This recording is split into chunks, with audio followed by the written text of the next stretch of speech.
여러분 안녕하세요. 창조의 기념일 안식일에 오신 우리 모든 성도님들 위해 하나님께서 베풀어 주시는 참된 은혜와 참된 안식과 참된 사랑과 또 참된 회복이 함께 하시기를 주의 이름으로 간절히 기원합니다. 오늘은 그리스도인의 삶의 방식, 감사라는 제목으로 함께 은혜 나누기를 원합니다. 본문 말씀으로는 골로새서 3장 15절부터 17절에 있는 말씀을 함께 보시겠습니다. 골로새서 3장 15절부터 17절에 있는 말씀 함께 보실 때 제가 공독해 올리도록 하겠습니다. 골로새서 3장 15절부터 17절까지 있는 말씀입니다.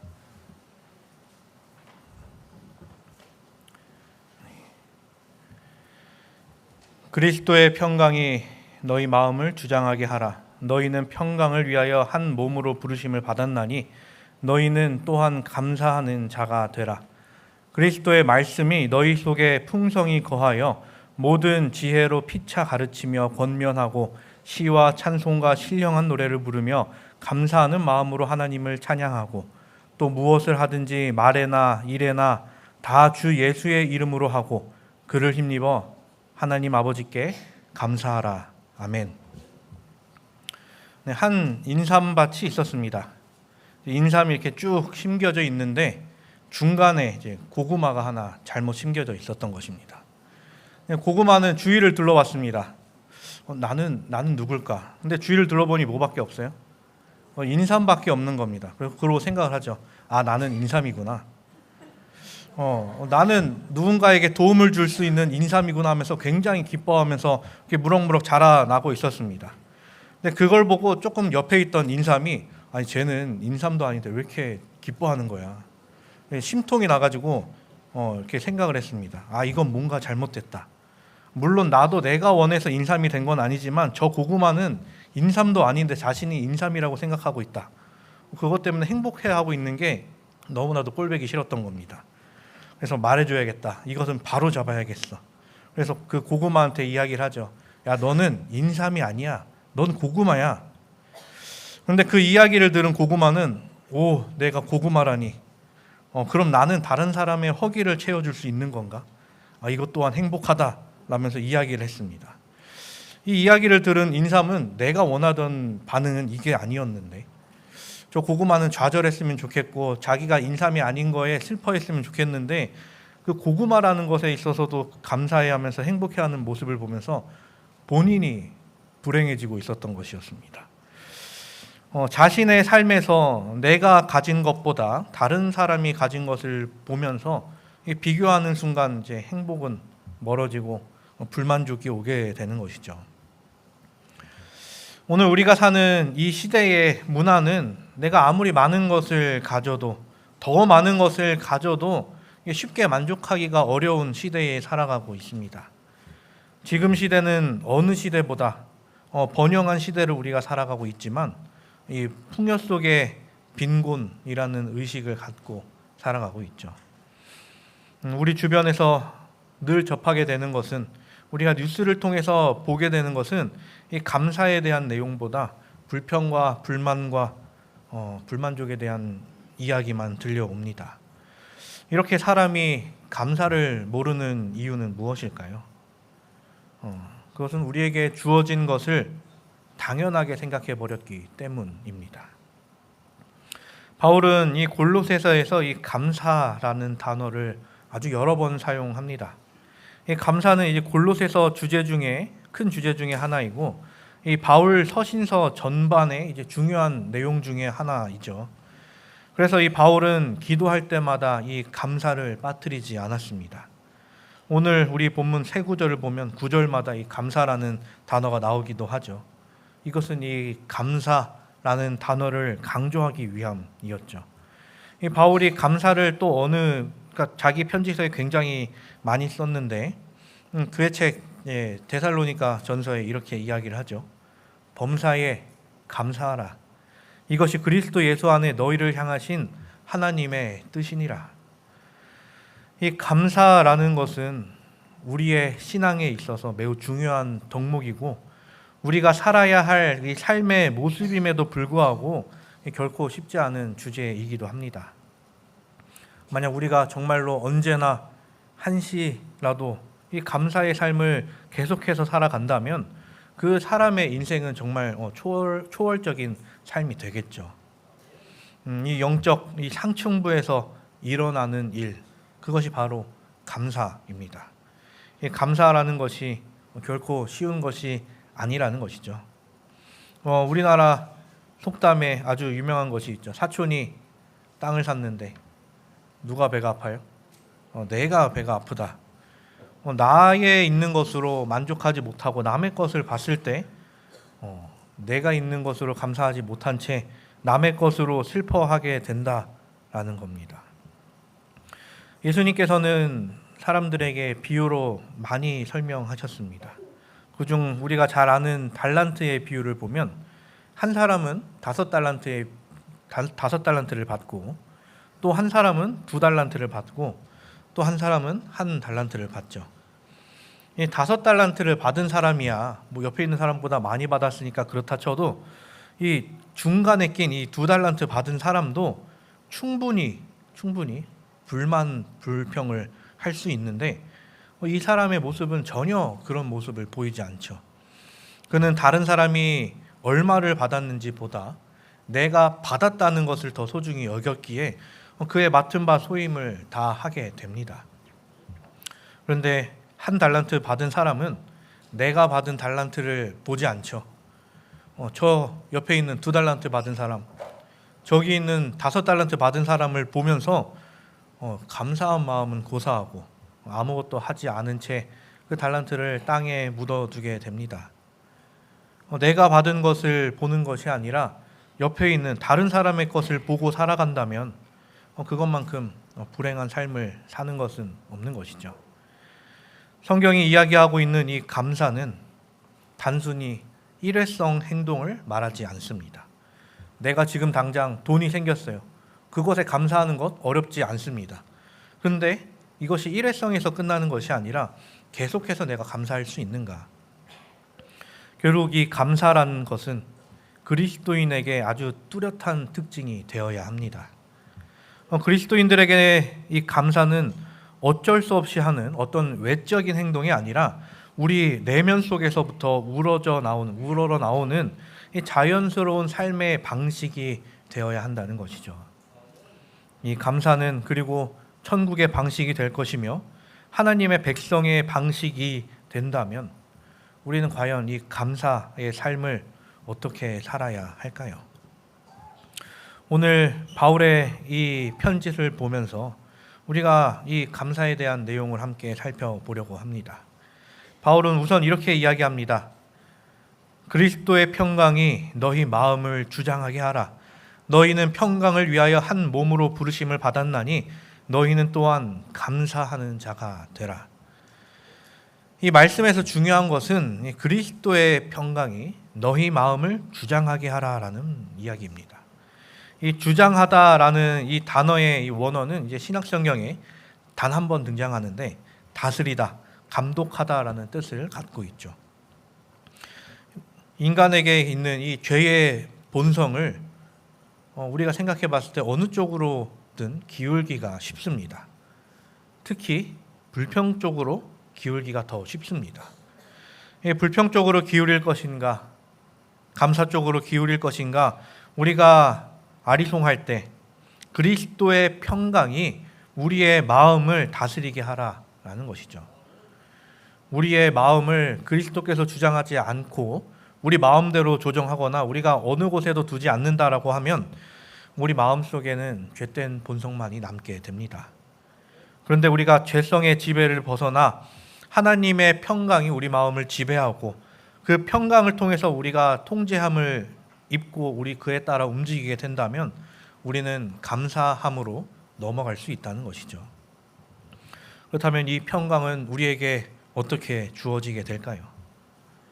이 평강이란 우리가 하나님과의 관계에서 주어지는 것이죠. 성경에서 이야기하고 있는 평강 그리고 평안은 언제나 하나님과의 관계 속에 연관이 있었습니다.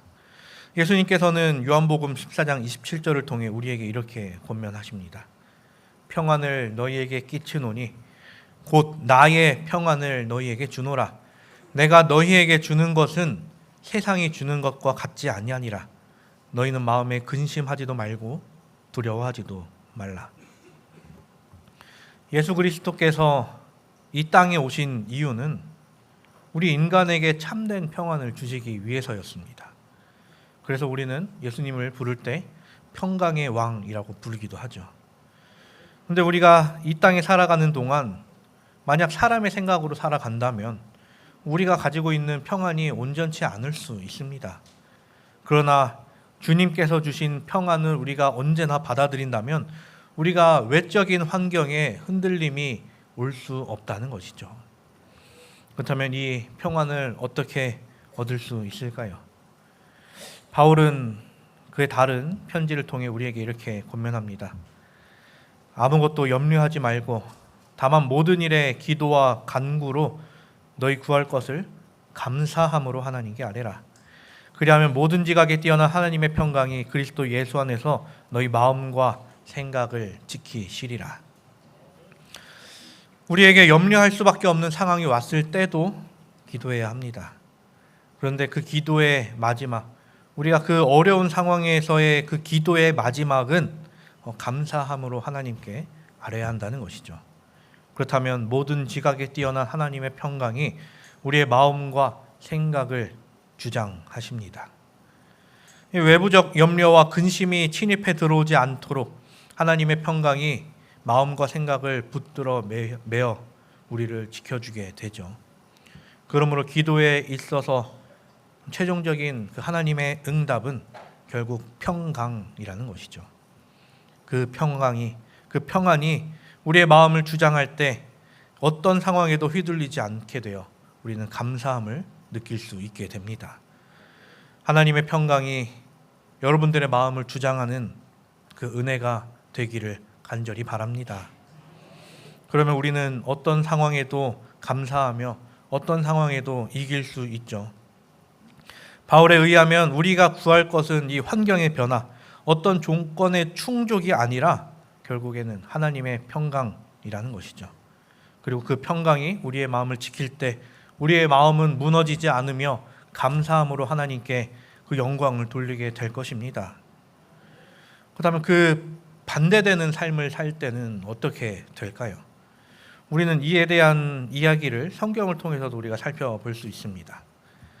출애굽 당시에 이스라엘 백성들을 살펴보면 그들은 광야에서 심심하면 한 번씩 원망과 불평을 쏟아내죠. 이미 그들에게 필요한 모든 것들을 하나님께서 주셨음에도 불구하고 그들은 계속해서 옛것을 찾습니다.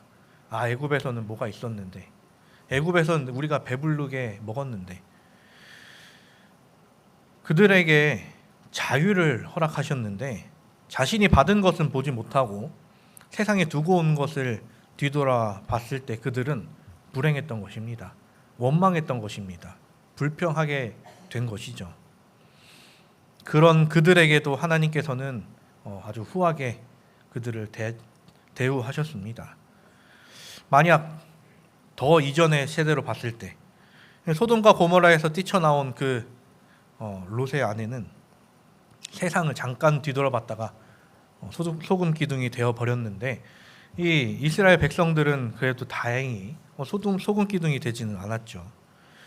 이런 것도 모른 채 이스라엘 백성들은 계속해서 하나님의 종 모세에게 원망과 불평을 쏟아냅니다.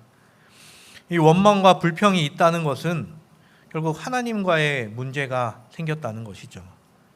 하나님과의 이 관계가 문제가 있으면 하나님의 평강이 우리 마음속에 흐르지 않으니 쉽게 좌절하고 쉽게 무너지게 돼버리는 것입니다.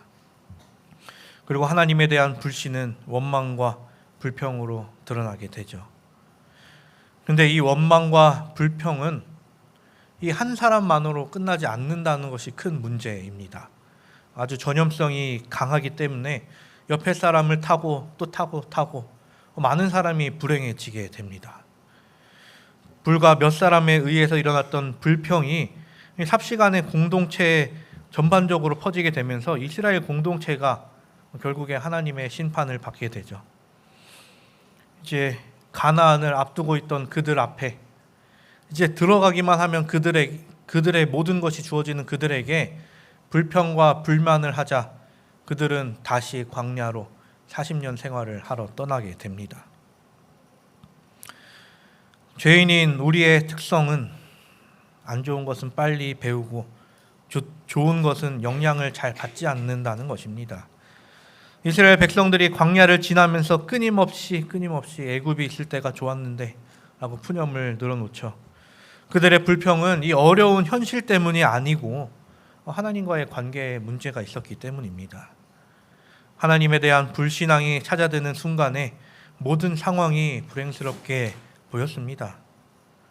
우리는 성경을 볼 때마다 이스라엘 백성들의 실패를 보면서 답답한 마음이 들죠. 그러나 우리는 그들과 같지 않은지 우리의 마음을 다시 한번 되돌아봐야 합니다. 우리에게 닥친 상황이 심각하다 할지라도 하나님은 그 모든 것을 역전하실 분임을 우리가 믿을 때 그때 우리 마음에 평강이 찾아옵니다. 우리가 은혜 생활을 해야 하는 이유가 바로 그것이죠. 하나님과 바른 관계를 맺고 있으면 하나님의 평강이 나의 마음을, 나의 삶을 지배하게 되고 그렇게 우리는 흔들리지 않을 삶을 살며 우리가 감사 생활을 충분히 누릴 수 있게 되는 것이죠. 염려의 자리를 감사의 기도로 바꾸어 놓는다면 우리는 감사할 일만 겪는 삶을 살게 될 것입니다.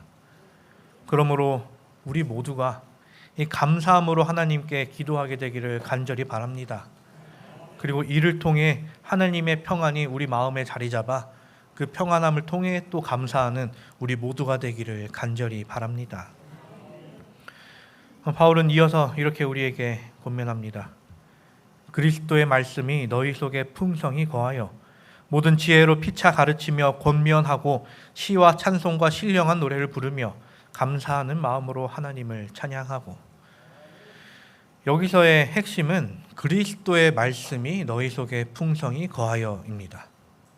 우리 마음에 무엇을 채우느냐가 매우 중요합니다. 우리 안에 채워져 있는 것이 우리의 삶에 영향을 끼치죠. 먹는 것이 우리의 육체에 영향을 끼치는 것처럼 우리의 영혼도 우리가 무엇을 먹는지에 따라 우리의 영혼의 색깔이, 그리고 우리 영혼의 그 배가 달라지게 되죠. 우리의 영혼은 무엇을 먹으며 지내고 있습니까? 우리의 영혼은 어디서 오는 양식을 먹으면서 살아가고 있습니까? 만약 우리가 세상에서 오는 것들로 우리의 영혼을 채우려고 한다면 아마 어떤 것을 먹어도 채워지지 않겠죠. 그리고 그렇게 허기진 배는 계속 다른 것을 찾으며 세상의 다른 메시지를 통해서 내 삶을 채워나갈 것입니다. 세상은 사람들에게 어떤 메시지를 계속해서 전달하고 있나요?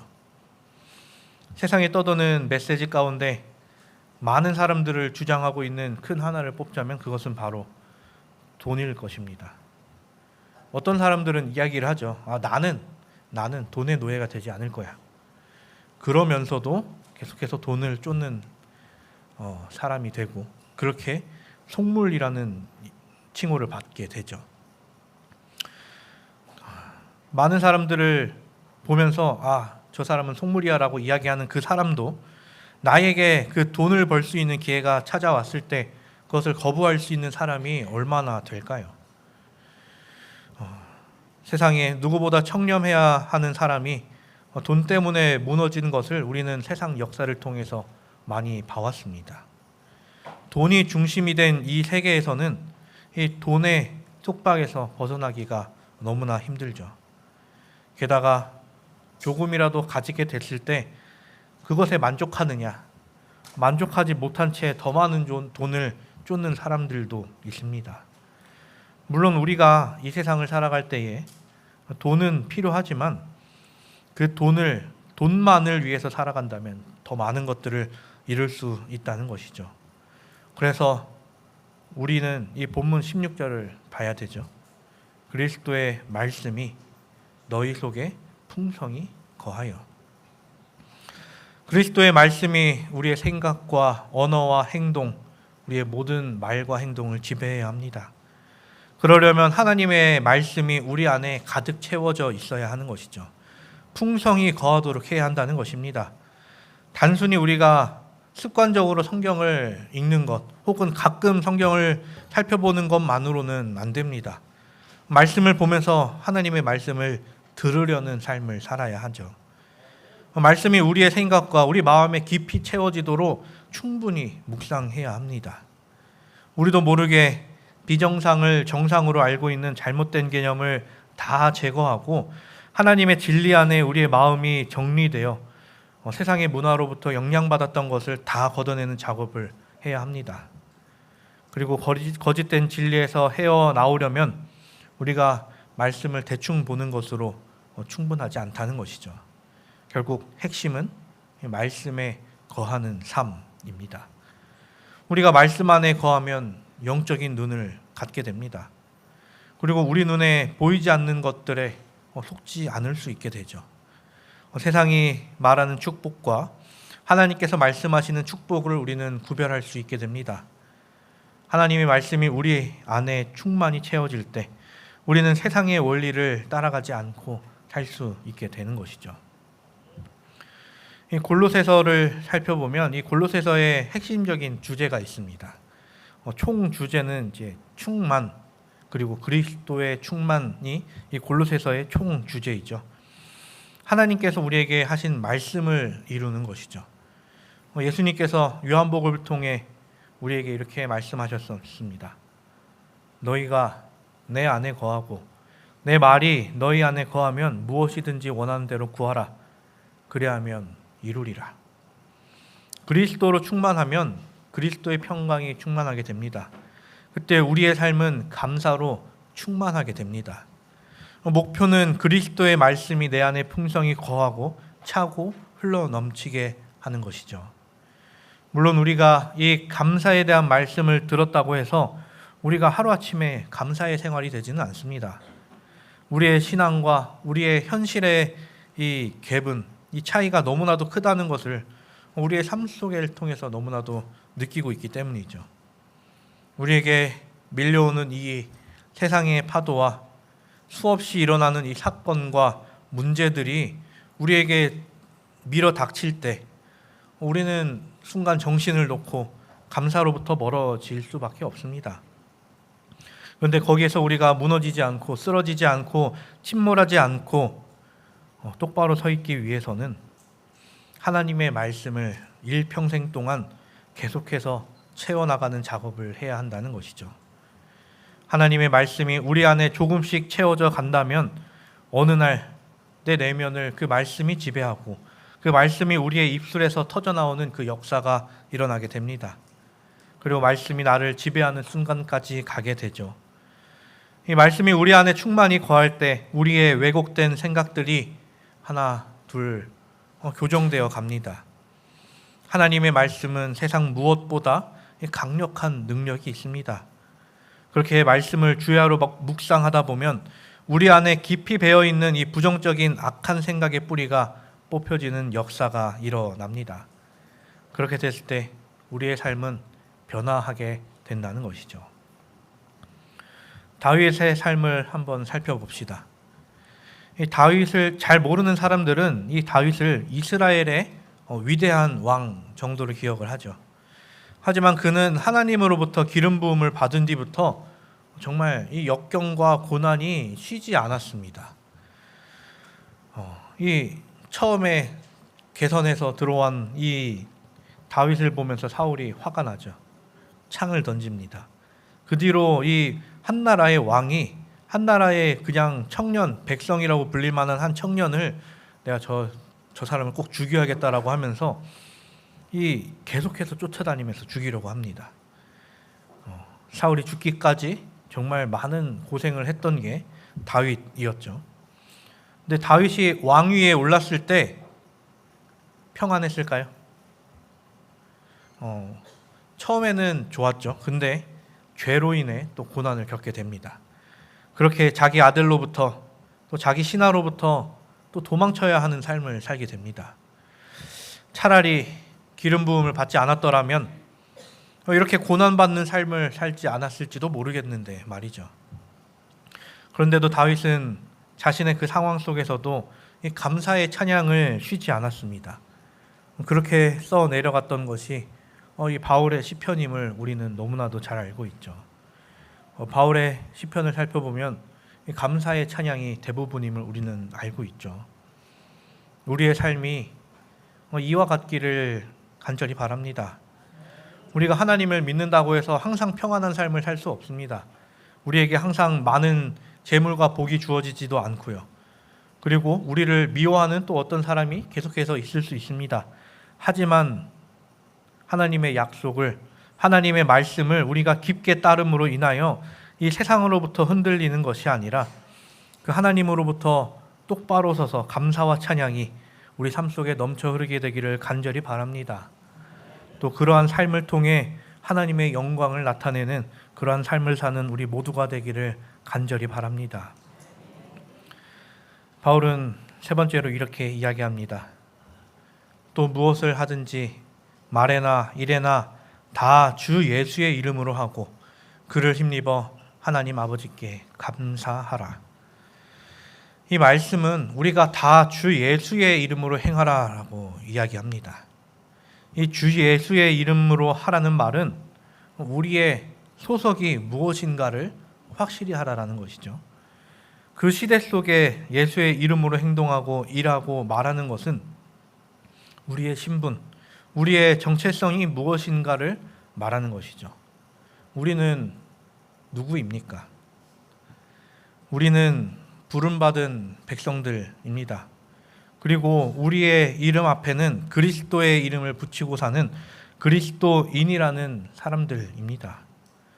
그런 우리의 입에서 주 예수의 이름을 부르며 살아간다는 것은 세상과 구별되어 세상의 백성이 아닌 그리스도의 백성이며 우리를 책임져 주시는 분이 그리스도이심을 우리가 인정하며 산다는 것이죠. 그렇게 우리가 무엇을 감사해야 하는지에 대해서도 이야기하죠. 그를 힘입어 하나님 아버지께 감사하라. 어떤 것에 대하여 감사하더라도 그 감사의 궁극적인 것은 하나님 아버지입니다. 우리는 우리의 힘으로 감사할 수 없습니다. 하나님의 힘이 우리에게 주어져야 우리가 감사할 수 있고 하나님이 우리를 도와주셔야 이 상황을 뛰어넘어 감사할 수 있게 됩니다. 이렇게 편지를 쓰고 있는 이 바울의 상황은 어떠했을까요?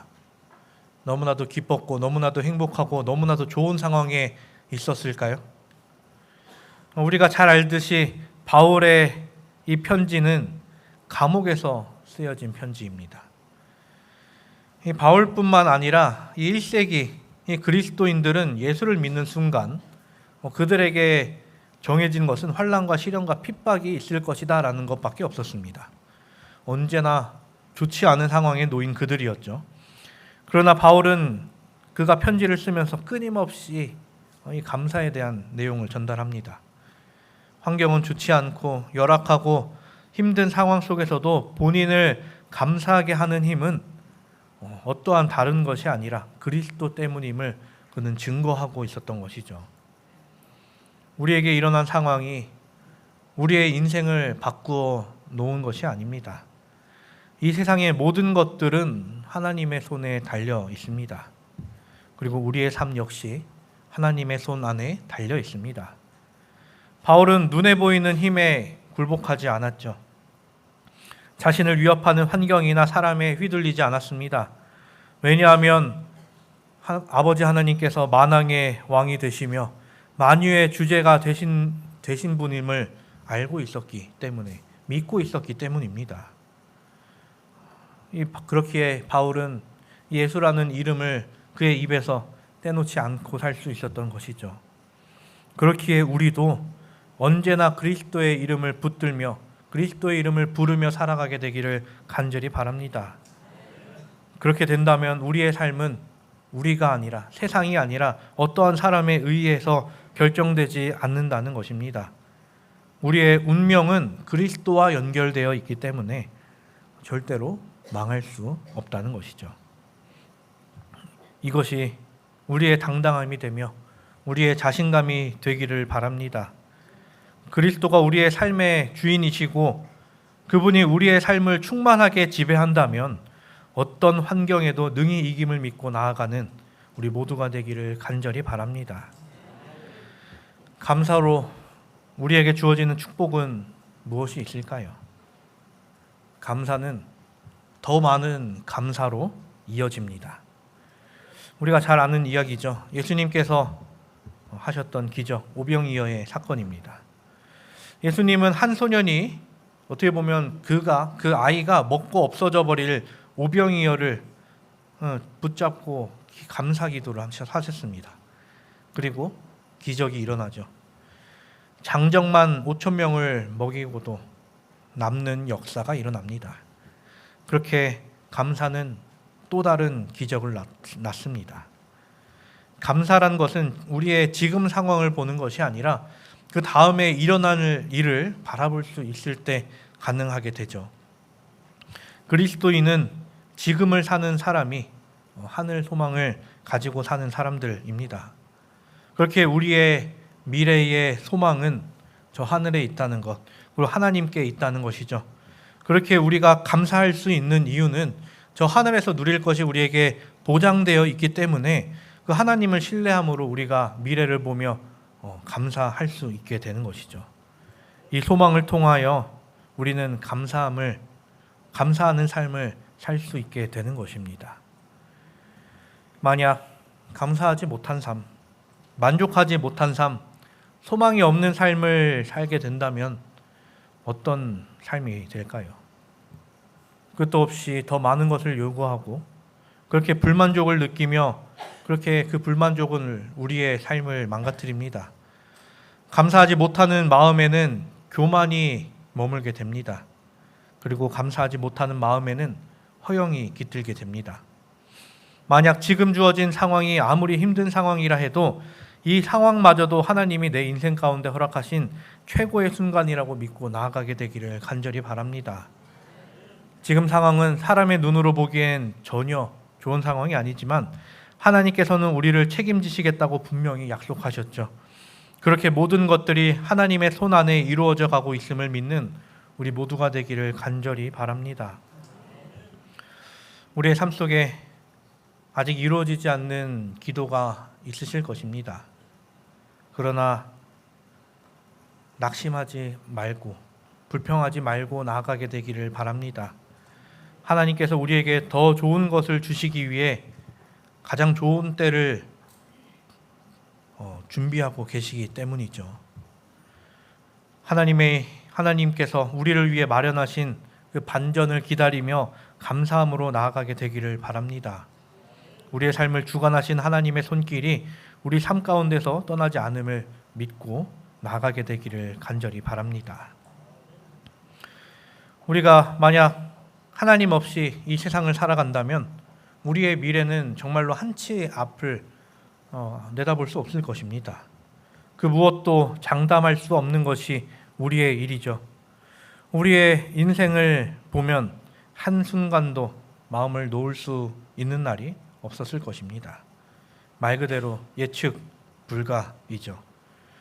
그러나 세상과 우리가 다른 것이 있다면 바로 하나님께서, 예수님께서 우리의 미래를 주장하고 계시다는 것입니다. 하나님을 아는 만큼 우리는 우리의 미래를 맡길 수 있죠. 하나님을 믿는 사람이 미리 감사하고 하나님을 신뢰하는 이유가 여기에 있다는 것이죠. 우리 앞에 무슨 일이 닥칠지 모르지만 분명한 것은 있습니다. 주님께서 우리의 가신 길을 미리 앞서 가셨다는 것이죠. 이것이 우리가 감사해야 하는 이유입니다. 만약 하나님께서 주신 축복을 알아차리지 못하고 불평과 원망으로 세월을 보낸다면 이 얼마나 아까운 삶이겠습니까? 그렇게 우리의 삶 속에 이 감사함으로 나아가게 되기를 간절히 바랍니다. 사랑하는 우리 성도 여러분, 지금 우리의 삶의 모든 것이 하나님의 은혜임을 우리가 깨닫고 하나님께 언제나 감사하는 우리 모두가 되기를 간절히 바랍니다. 바울은 골로새서 그 다른 장 2장 7절에 우리에게 이렇게 이야기합니다. 그 안에 뿌리를 박으며 세움을 받아 교훈을 받은 대로 믿음에 굳게 서서 감사함을 넘치게 하라. 그냥 감사가 아니라 감사함을 넘치게 하라라는 것이죠. 우리의 삶 속에 감사할 일이 너무나도 많음을 되돌아보기를 간절히 바랍니다. 우리가 나중 돼서 되돌아봤을 때 그때 그것이 감사할 일이었는데 라고 생각하는 것이 아니라 지금 우리가 우리의 삶 속에 감사하며 항상 감사로 넘치는 삶을 살게 되기를 간절히 바랍니다. 그렇게 그 안에 뿌리를 박으며 세움을 받아 믿음에 굳게 서는 우리 모두가 되기를 간절히 바랍니다. 우리의 삶 속에 하나님의 사랑이, 하나님의 은혜가, 또 하나님을 통하여 우리에게 주어지는 그 감사가 언제나 흘러넘치는 우리 모두가 되기를 바라며 말씀을 드리도록 하겠습니다.